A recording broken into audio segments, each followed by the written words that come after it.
के गर्जन के साथ इनका स्वागत करते हैं आज राष्ट्रजोग संबोधन के लिए।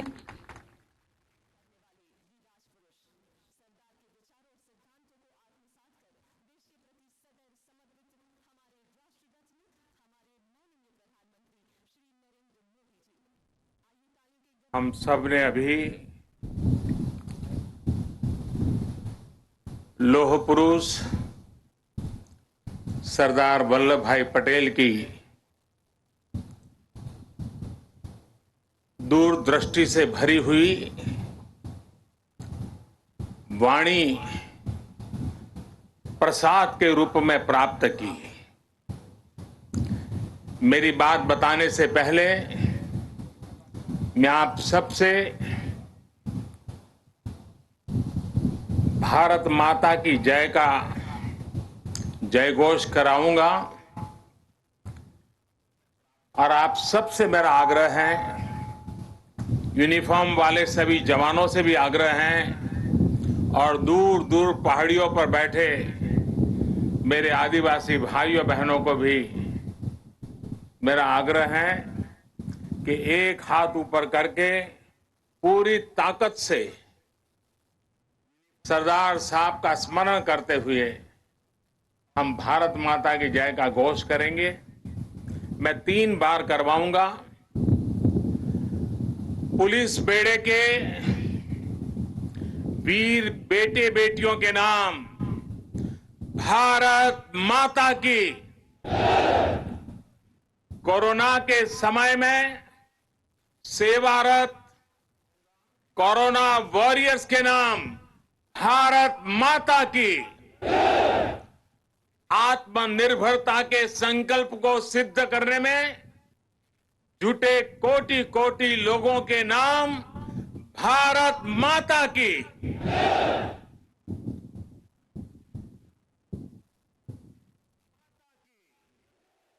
मैं कहूंगा सरदार पटेल, आप लोग 2 बार बोलेंगे, अमर रहे, अमर रहे। सरदार पटेल, सरदार पटेल, सरदार पटेल। सभी देशवासियों को सरदार वल्लभ भाई पटेल की जन्म जयंती की बहुत बहुत शुभकामनाएं। देश की सैकड़ों रियासतों को, राजे रजवाड़ों को एक करके देश की विविधता को आजाद भारत की शक्ति बनाकर सरदार पटेल ने हिंदुस्तान को वर्तमान स्वरूप दिया। 2014 में हम सभी ने उनके जन्मदिन को भारत की एकता के पर्व के रूप में मनाने की शुरुआत की थी। इन 6 वर्षों में देश ने गांवों से लेकर महानगरों तक, पूरब से पश्चिम तक, कश्मीर से कन्याकुमारी तक सभी ने एक भारत श्रेष्ठ भारत के संकल्प को पूरा करने का प्रयास किया है। आज एक बार फिर यह देश मां भारती के महान सपूत को, देश के लौह पुरुष को श्रद्धा सुमन समर्पित कर रहा है। आज एक बार फिर यह देश सरदार पटेल की इस गगनचुंबी प्रतिमा के सानिध्य में, उनकी छाया में देश की प्रगति के महायज्ञ का अपना प्राण दोहरा रहा है। साथियों, मैं कल दोपहर ही केवड़िया पहुंच गया था और केवड़िया पहुंचने के बाद कल से लेकर अब तक यहां केवड़िया में जंगल सफारी पार्क, एकता मॉल, चिल्ड्रन न्यूट्रिशन पार्क, आरोग्य वन जैसे अनेक नए स्थलों का लोकार्पण हुआ है। बहुत ही कम समय में सरदार सरोवर डैम के साथ जुड़ा हुआ ये भव्य निर्माण एक भारत श्रेष्ठ भारत की भावना का, नए भारत की प्रगति का तीर्थ स्थल बन गया है। आने वाले समय में मां नर्मदा के तट पर भारत ही नहीं, पूरी दुनिया के टूरिज्म मैप पर ये स्थान अपनी जगह बनाने वाला है, छाने जा रहा है। आज सरदार सरोवर से साबरमती रिवर फ्रंट तक सी प्लेन सेवा का भी शुभारंभ होने जा रहा है। ये देश की पहली और अपने आप में अनूठी सी प्लेन सेवा है। सरदार साहब के दर्शन के लिए, स्टैच्यू ऑफ यूनिटी को देखने के लिए देशवासियों को अब सी प्लेन सर्विस का भी विकल्प मिलेगा। ये सारे प्रयास इस क्षेत्र में पर्यटन को भी बहुत ज्यादा बढ़ाने वाले हैं। इससे यहां के लोगों को, मेरे आदिवासी भाई बहनों को रोजगार के भी नए मौके मिल रहे हैं। इन उपलब्धियों के लिए भी मैं गुजरात सरकार को, गुजरात के सभी नागरिकों को और सभी 130 करोड़ देशवासियों को बधाई देता हूं। साथियों, कल जब मैं सारे क्षेत्रों पे पूरे दिन जा रहा था और वहां गाइड के रूप में यहीं आसपास के गांव की हमारी बेटियां जिस कॉन्फिडेंस के साथ, जिस गहराई के साथ, सभी सवालों के जानकारी के साथ, त्वरित उत्तरों के साथ मुझे गाइड कर रही थी, मैं सच में बताता हूं, मेरा मस्तक ऊंचा हो गया। मेरे देश की, गांव की आदिवासी कन्याओं का ये सामर्थ्य, उनकी एक क्षमता अभिभूत करने वाली थी। मैं उन सभी बच्चों को इतने कम समय में उन्होंने जो महारत हासिल की है और इसमें एक नया, एक प्रकार से एक्सपर्टाइज को जोड़ा है, प्रोफेशनलिज्म को जोड़ा है, मैं उनको भी आज हृदय से मेरी इन आदिवासी बेटियों को बहुत बहुत बधाई देता हूं।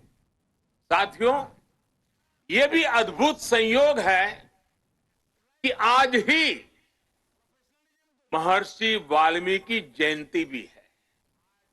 आज हम भारत की जिस सांस्कृतिक एकता का दर्शन करते हैं, जिस भारत को अनुभव करते हैं, उसे और जीवंत और ऊर्जावान बनाने का काम सदियों पहले आदि कवि महर्षि वाल्मीकि ने ही किया था। भगवान राम के आदर्श, राम के संस्कार अगर आज भारत के कोने कोने में हमें एक दूसरे से जोड़ रहे हैं, तो इसका बहुत बड़ा श्रेय भी महर्षि वाल्मीकि जी को ही जाता है। राष्ट्र को, मातृभूमि को सबसे बढ़कर मानने का महर्षि वाल्मीकि का जो उद्घोष था, जननी जन्म भूमिश्च स्वर्गादपि गरीयसी, ये जो मंत्र था, वही आज राष्ट्र प्रथम, इंडिया फर्स्ट का उस संकल्प का मजबूत आधार है। मैं सभी देशवासियों को महर्षि वाल्मीकि जयंती के भी हृदय से हार्दिक शुभकामनाएं देता हूं। साथियों, तमिल भाषा के महाकवि और स्वतंत्र सेनानी सुब्रमण्यम भारती ने लिखा था, मन्नुम इमयमले अंगल मलइये मालिल मिदुइदु पोल परिधु इल्लेये इन्नरू नीर गंगे आरेंगेल आरे इंगिथन मानबीर एदिरेदु वेरे पन्नरूम उपनिट नुल्लेंगल नुले पार मिसे एधोरु नुल इधु बोले पोन नोलिर भारत नांडेगल नाडे पोट रुवोमिंगते एमक्की कल्लेड़े। सुब्रमण्यम भारती जी की जो कविता है उसका भावार्थ हिंदी में जो मिलता है, दूर सुदूर क्षेत्रों के बारे में जो वर्णन है वो भी इतना ही प्रेरक है। सुब्रमण्यम भारती जी ने जिस भाव को प्रकट किया है, दुनिया की सबसे पुरातन भाषा तमिल भाषा में किया है और क्या अद्भुत मां भारती का वर्णन किया है। सुब्रमण्यम भारती जी के उस कविता के भाव है, चमक रहा उत्तुंग हिमालय, चमक रहा उत्तुंग हिमालय, यह नगराज हमारा ही है। जोड़ नहीं धरती पर जिसका, जोड़ नहीं धरती पर जिसका, वह नगराज हमारा ही है। नदी हमारी ही है गंगा, प्लावित करती मधुरस धारा, बहती है क्या कहीं और भी ऐसी पावन कलकल धारा। सम्मानित जो सफल विश्व में, सम्मानित जो सफल विश्व में, महिमा जिनकी बहुत रही है। अमर ग्रंथ वे सभी हमारे, अमर ग्रंथ वे सभी हमारे, उपनिषदों का देश यही है। गाएंगे यश हम सब इसका, गाएंगे यश हम सब इसका, यह है स्वर्णिम देश हमारा। आगे कौन जगत में हमसे, गुलामी के कालखंड में भी सुब्रमण्यम भारती जी का विश्वास देखिए, वो भाव प्रकट करते हैं, आगे कौन जगत में हमसे, आगे कौन जगत में हमसे, यह है भारत देश हमारा, यह है भारत देश हमारा। भारत के लिए इस अद्भुत भावना को आज हम यहां मां नर्मदा के किनारे सरदार साहब की भव्य प्रतिमा की छांव में और करीब से महसूस कर सकते हैं। भारत की यही ताकत हमें हर आपदा से, हर विपत्ति से लड़ना सिखाती है और जीतना भी सिखाती है। आप देखिए, पिछले साल से ही जब हम आज के दिन एकता दौड़ में शामिल हुए थे, तब किसी ने कल्पना नहीं की थी कि दुनिया, पूरी मानव जात को कोरोना जैसी वैश्विक महामारी का सामना करना पड़ेगा।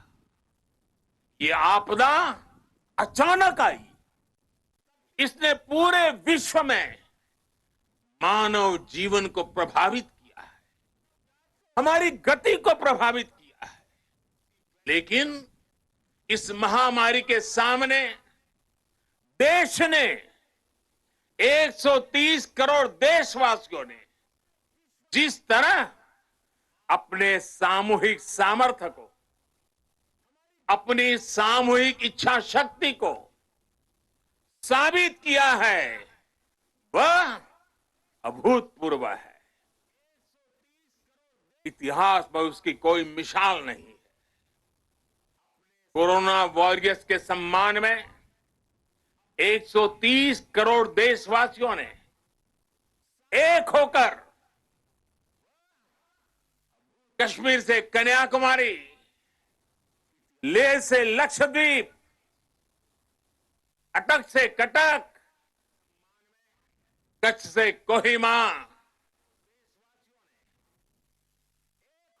त्रिपुरा से सोमनाथ, 130 करोड़ देशवासियों ने एक होकर जो जज्बा दिखाया, एकता का जो संदेश दिया, उसने 8 महीने से हमें इस संकट के सामने जूझने की, लड़ने की और विजय पथ पर आगे बढ़ने की ताकत दी है।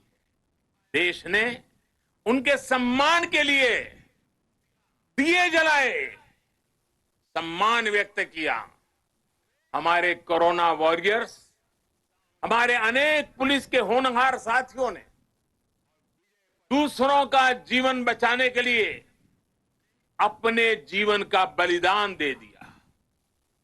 आजादी के बाद मानव सेवा के, सुरक्षा के लिए जीवन देना इस देश के पुलिस बेड़े की विशेषता रही। करीब करीब 35,000 मेरे पुलिस बेड़े के जवानों ने आजादी के बाद बलिदान दी है। लेकिन इस कोरोना कालखंड में सेवा के लिए, दूसरे की जिंदगी बचाने के लिए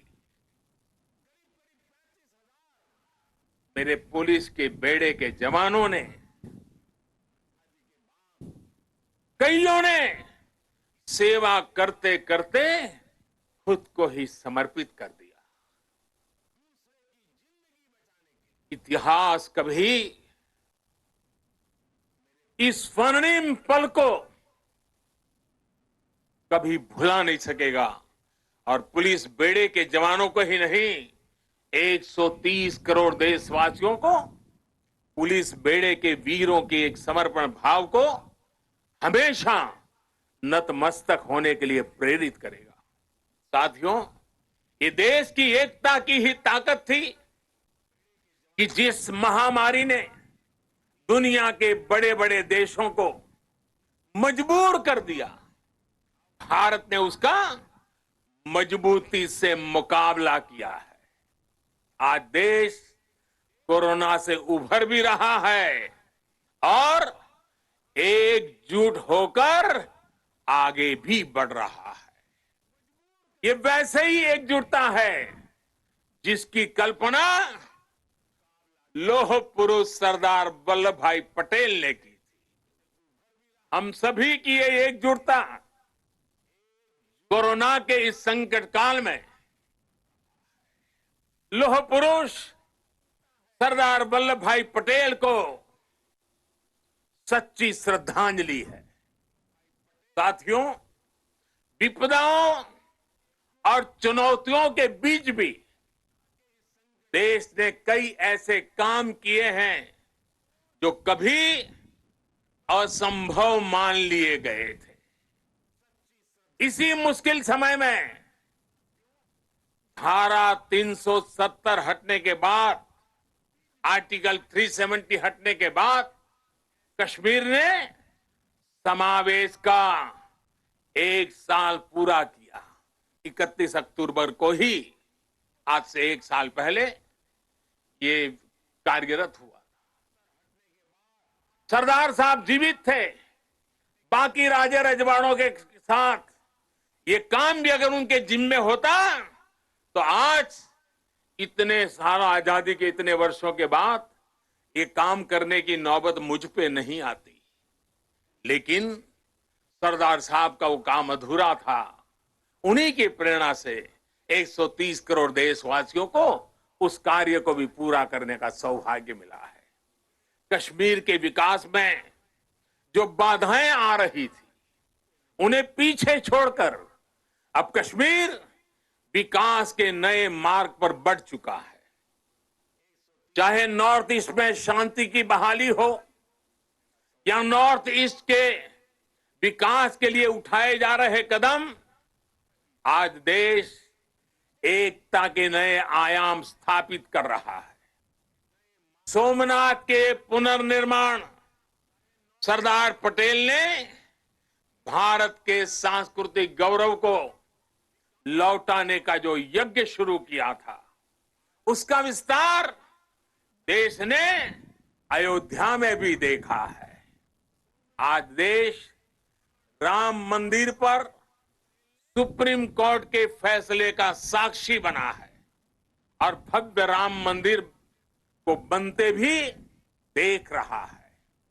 साथियों, आज हम 130 करोड़ देशवासी मिलकर एक ऐसे राष्ट्र का निर्माण कर रहे हैं जो सशक्त भी है और सक्षम भी हो, जिसमें समानता भी हो और संभावनाएं भी हो। सरदार साहब भी कहते थे, और सरदार साहब के शब्द हैं, दुनिया का आधार किसान और मजदूर है।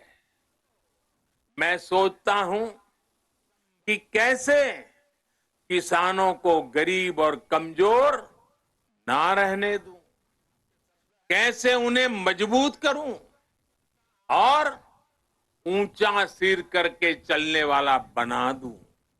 सरदार साहब का ये सपना था, वो कहते थे।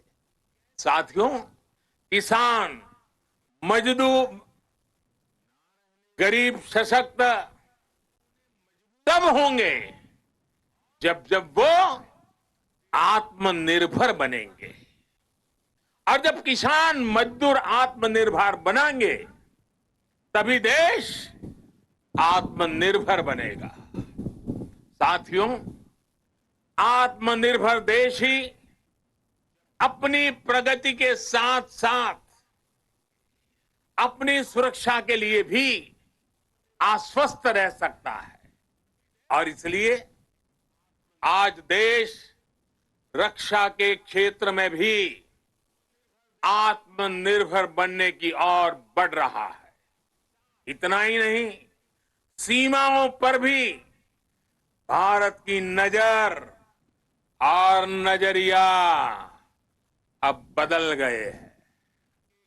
आज भारत की भूमि पर नजर गड़ाने वालों को मुंह तोड़ जवाब देने की ताकत हमारे वीर जवानों के हाथ में है। आज का भारत सीमाओं पर सैकड़ों किलोमीटर लंबी सड़कें बना रहा है, दर्जनों ब्रिज, अनेक सुरंगें लगातार बनाता चला जा रहा है। अपनी संप्रभुता और सम्मान की रक्षा के लिए आज का भारत पूरी तरह सज्ज है, प्रतिबद्ध है, कटिबद्ध है, पूरी तरह तैयार है।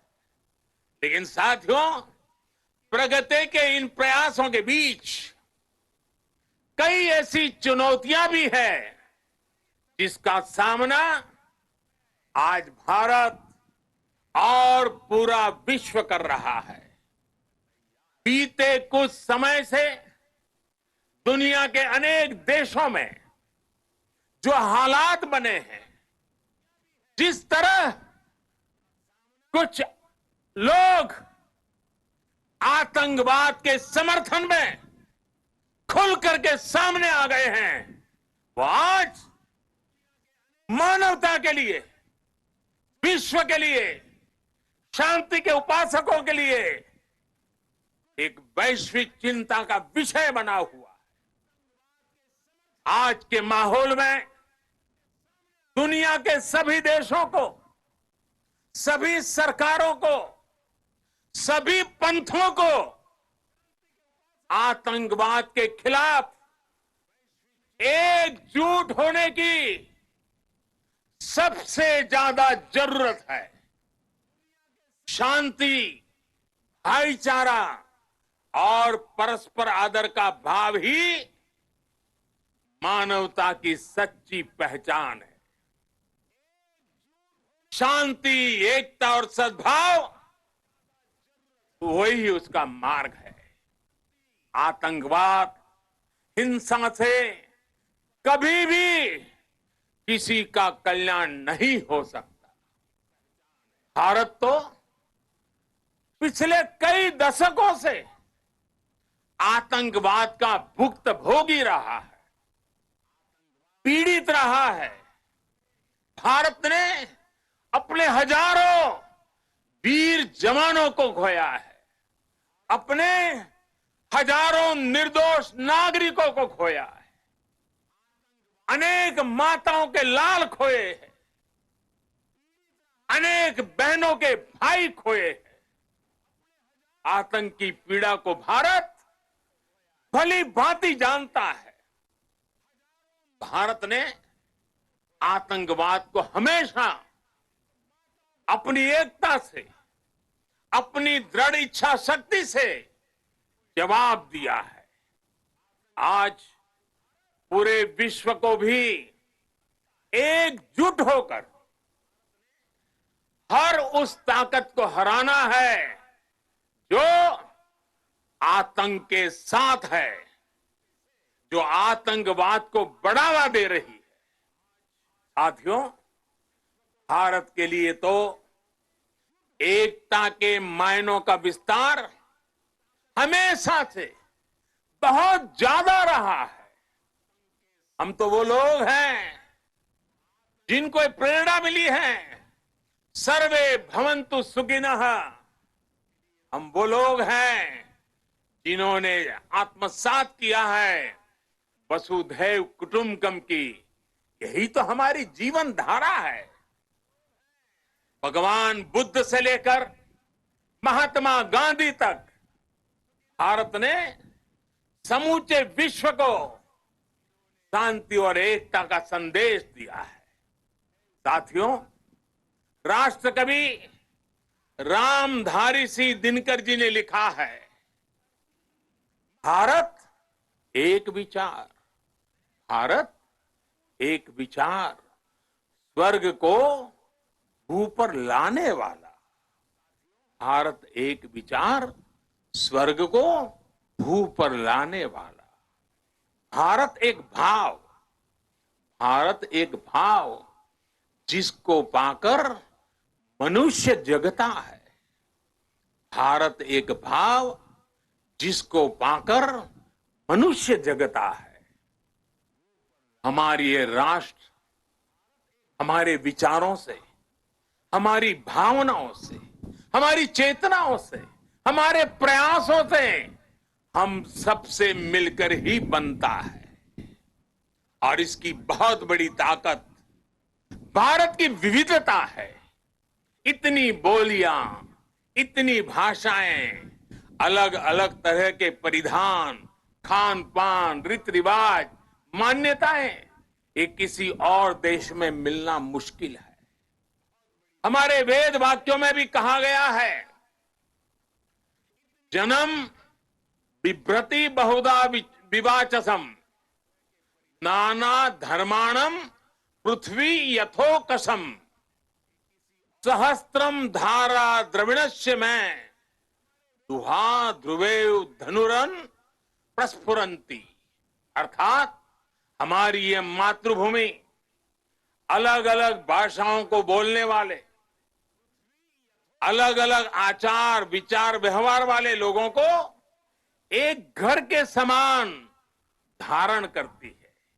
इसलिए हमारी ये विविधता ही हमारा अस्तित्व है।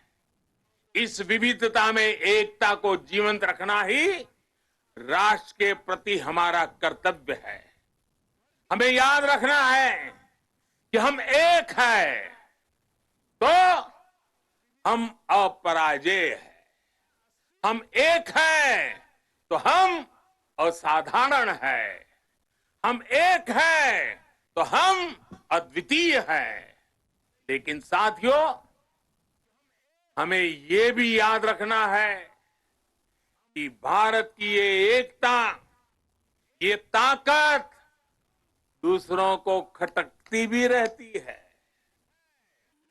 हमारी इस विविधता को ही वो हमारी कमजोरी बनाना चाहते हैं। हमारी इस विविधता को आधार बनाकर वो एक दूसरे के बीच खाई बनाना चाहते हैं। ऐसी ताकतों को पहचानना जरूरी है। ऐसी ताकतों से हर भारतीय को बहुत ज्यादा सतर्क रहने की जरूरत है। साथियों, आज यहां जब मैं अर्धसैनिक बलों की परेड देख रहा था, आप सभी के अद्भुत कौशल्य को देख रहा था, तो मन में एक और तस्वीर भी थी। ये तस्वीर थी पुलवामा हमले की। उस हमले में हमारे पुलिस बेड़े के हमारे जो वीर साथी शहीद हुए, वो अर्धसैनिक बेड़े के ही थे। देश कभी भूल नहीं सकता कि जब अपने वीर बेटों के जाने से पूरा देश दुखी था, तब कुछ लोग उस दुख में शामिल नहीं थे।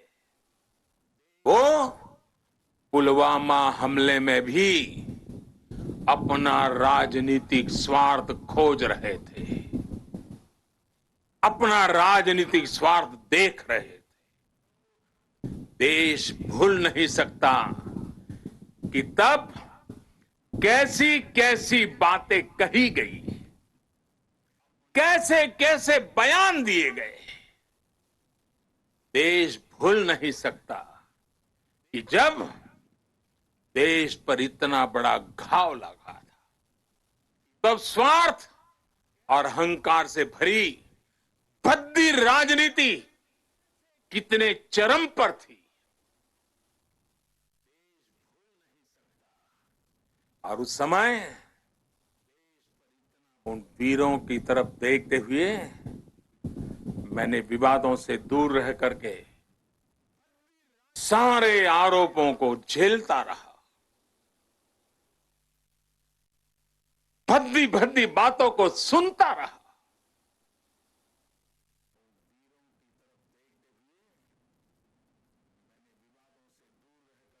मेरे दिल पर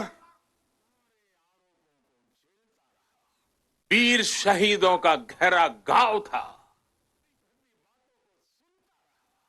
लेकिन पिछले दिनों पड़ोसी देश से जो खबरें आई है, जिस प्रकार वहां की संसद में सत्य स्वीकारा गया है, उसने इन लोगों के असली चेहरों को देश के सामने ला दिया है।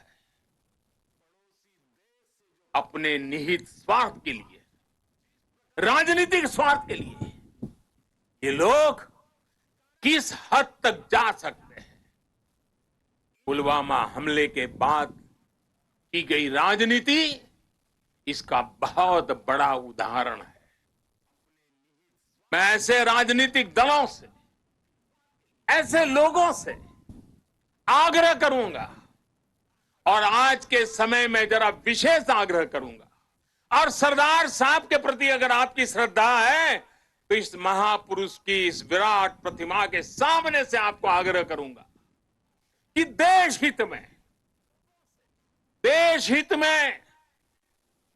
देश की सुरक्षा के हित में, हमारे सुरक्षा बलों के मनोबल के लिए कृपा करके ऐसी राजनीति न करें, ऐसी चीजों से बचें।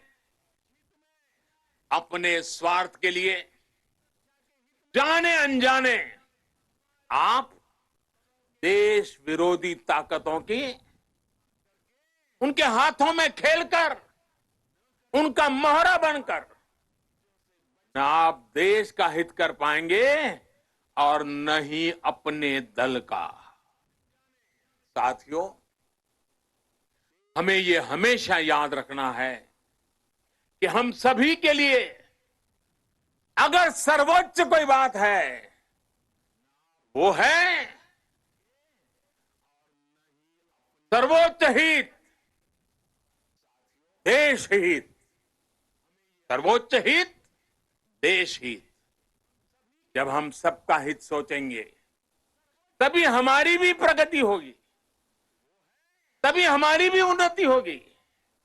भाइयों और बहनों, आज अवसर है कि इस विराट भव्य व्यक्तित्व के चरणों में हम उसी भारत के निर्माण का संकल्प दोहराएं जिसका सपना सरदार वल्लभ भाई पटेल ने देखा था।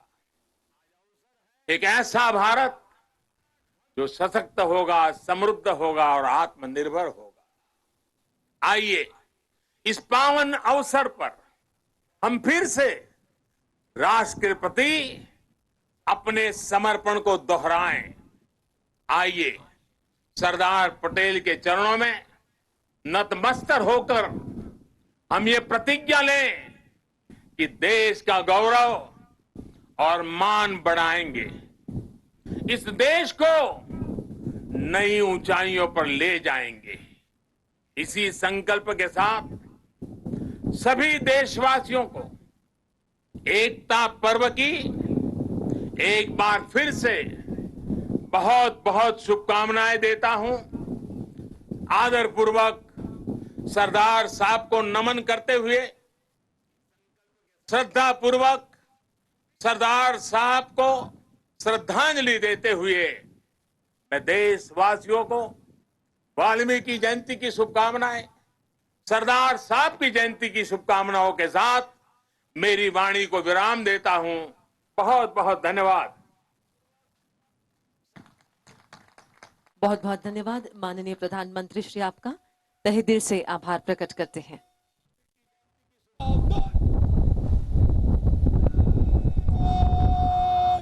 मुख्य अतिथि महोदय को